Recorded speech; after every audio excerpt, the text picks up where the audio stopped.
It is Liberation Day! Yeah, I'm going to quickly go over that and how that name's going to go down in history. I'm going to talk a little bit more about housing and a follow-up on yesterday's topic, the proposed capital gains change. And with the elimination of the carbon tax, what's going on with oil and gas? Let's start with Liberation Day, shall we? Yesterday, the Atlanta Fed released a revised forecast on the GDP for Q1 in the United States.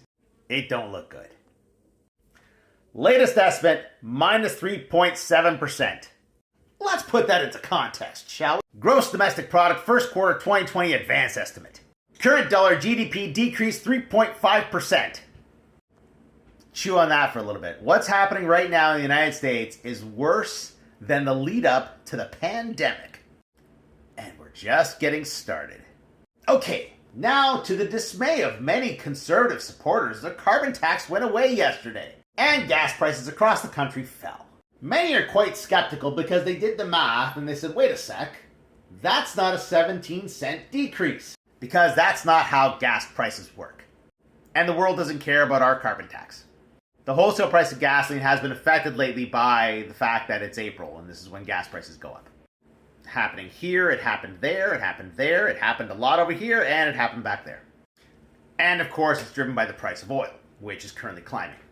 And there's a lot happening with oil right now. A lot. From oilprice.com, OPEC Plus to increase oil production in May.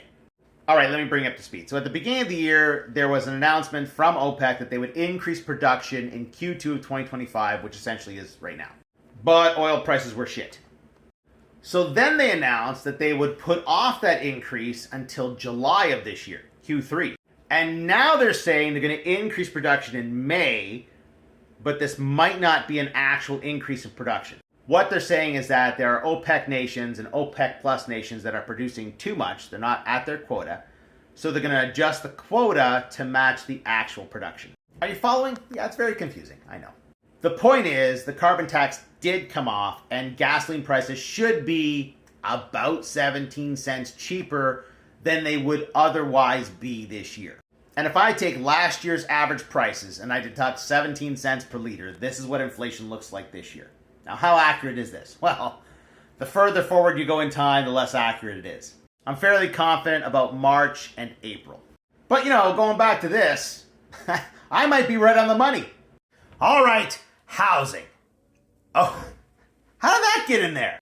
Recently, the Liberal government announced they would get back into building homes, like they did at the end of the war, mid-century, that kind of stuff. CMHC unveils 50 designs, including 7 affordable models for Alberta. I love that. If you've been following me since the beginning, you'll know that I have a bias towards mid-century homes. I think they're the best home you could buy. 1,000 square feet with a basement, with a backyard. What more do you want? Like, look at that. 2-car garage with living space upstairs for a couple. I get it. Some people love the idea of a condo. Some people love the idea of an apartment. I'm not one of them.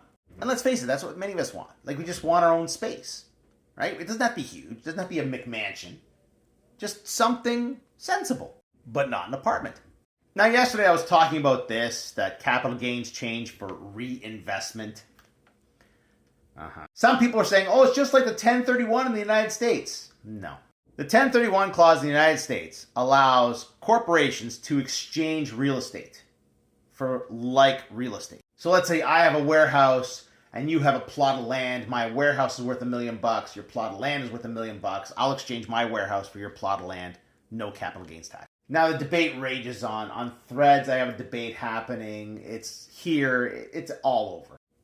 So let me put this out there. How often over the last 9 years did you hear that the capital gains tax was the problem in housing? But apparently, coincidentally, since this announcement, it's become the number one problem with housing. Prior to 2022, when rates were low, didn't seem to stop the small investor from buying property or building property. And when the inflation hit and the rates started climbing, nobody mentioned the capital gains tax. The apartment construction boom that's happened across this country, was capital gains tax mentioned? No. And now that condos sit empty in Toronto because investors don't want them, is it because of the capital gains tax? Pretty sure no. But now, literally like a bunch of parrots, the Conservative Party says the capital gains tax is the problem, and all of a sudden, capital gains tax!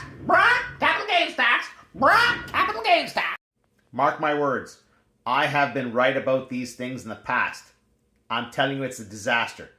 If this comes to pass, it will be a disaster, and I'm going to save this video to show you that I was right.